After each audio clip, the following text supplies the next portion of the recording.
People have been unalived, Part 1. In 2008, Asia Lee Sean Ferguson, along with a couple friends, decided to go to Six Flags Over Georgia amusement park. Asia hopped on a ride, and while on the ride, he lost his hat. So, to try and retrieve his hat, he jumped over a couple fences which were marked that it's dangerous to do this and not to do this. And shortly after, one of the incoming coasters came and decapitated Asia.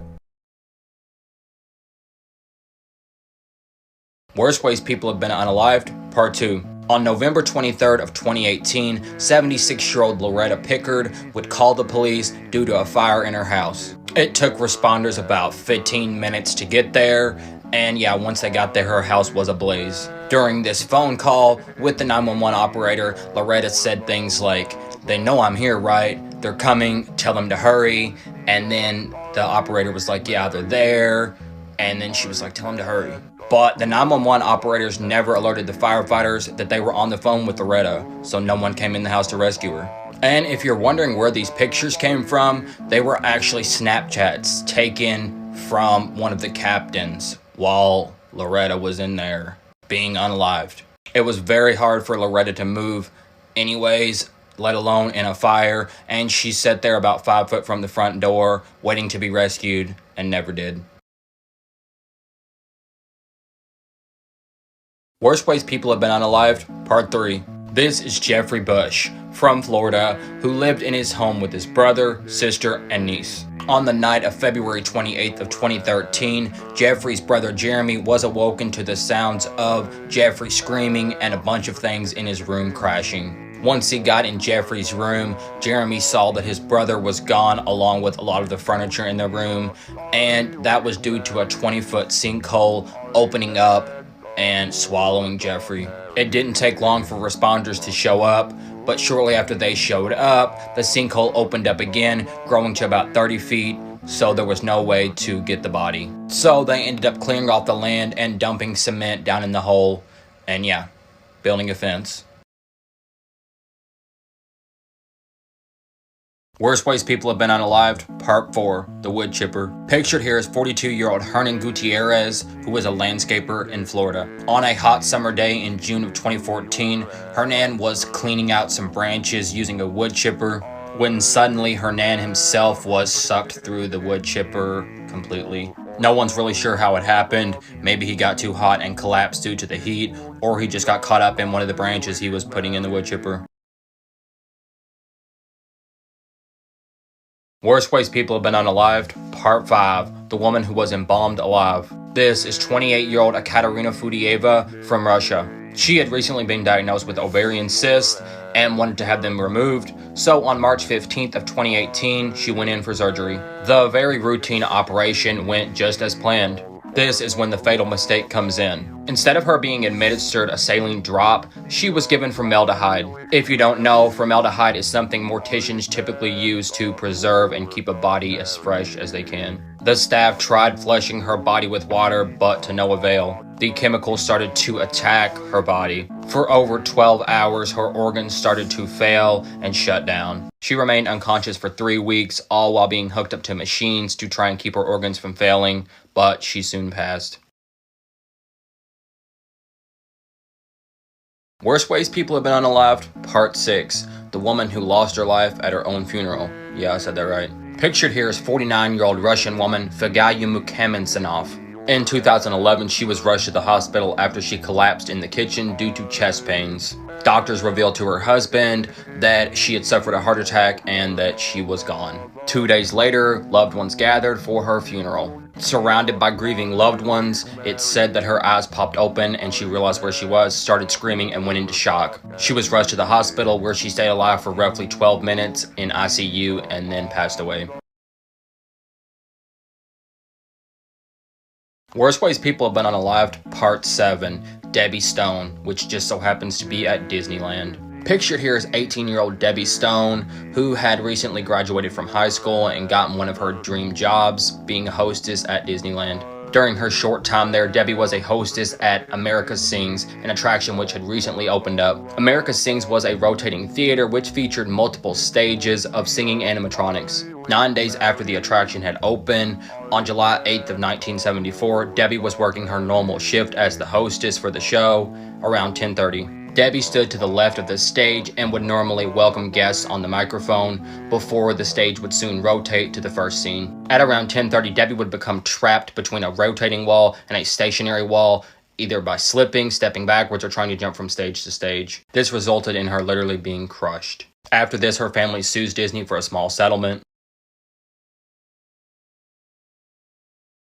Worst Ways People Have Been Unalived, Part 8. The sisters who got trapped under their beds. Pictured here, we have 62-year-old Mildred Bowman and 68-year-old Alice Wardle. In 2005, both sisters were visiting Spain, and they decided to book a room. They booked a room at the Levante Club Apartments, and this room had 2 beds. These 2 beds just happened to be fold-up beds like the ones you see here, where they fold up to give you more space. A couple days go by, and nobody has heard anything from the sisters. People try leaving notes and stuff like that, but no response. So finally, after a few days, staff checks in. What they found was that the entire wooden structure behind the beds had fallen and collapsed onto them, and trapped underneath were both sisters who were unalive. Both sisters had marks on their bodies where that they had tried to push this structure up, but it was too heavy, and it's said that they lasted under there for around 4 days.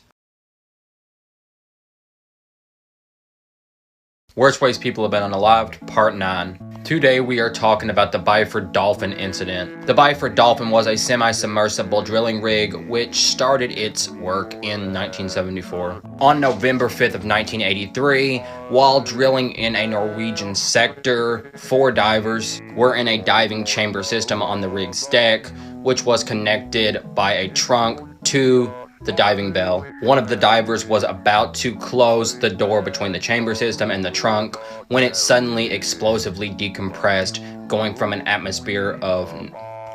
pressure of 9 atmospheres to 1 atmosphere. The divers were also assisted by 2 diving tenders. All 4 of the divers, as well as one of the tenders, were unalived instantly. One of them was literally sucked through a 24-inch opening. The other divers were pretty much boiled alive, and body parts were found everywhere. They were all ruled as accidental.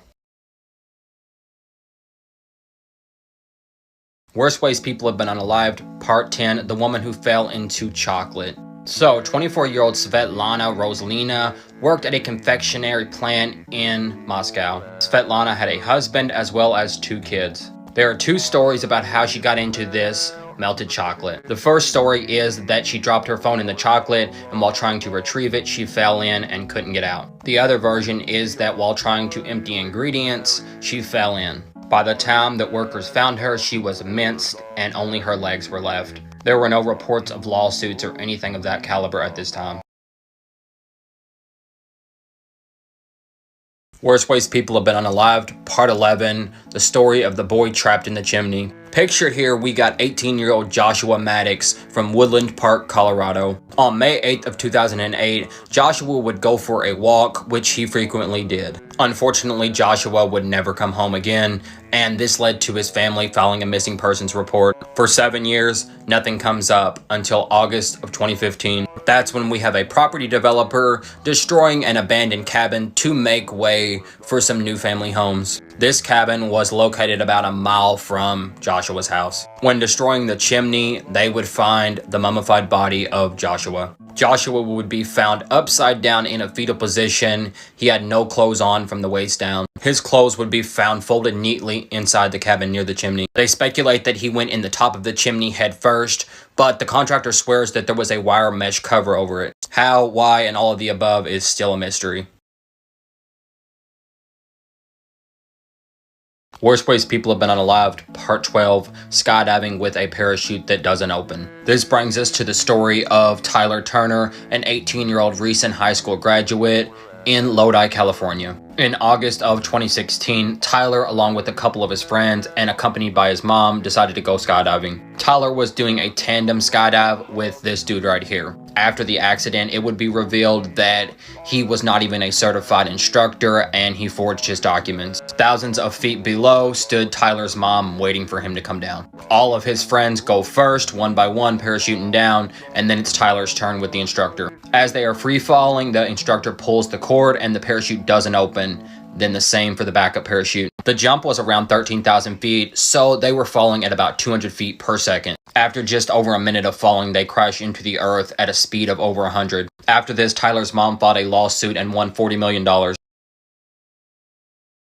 Worst place people have been unalived, Part 14. In September of 2004, John Hutcherson and Francis Brom were driving home after they had been out doing some partying, so it was late night, early morning. John made the unfortunate decision to drive home drunk, and while on the way home, Francis was throwing up outside the window when John ran off the road and hit a telephone pole wire.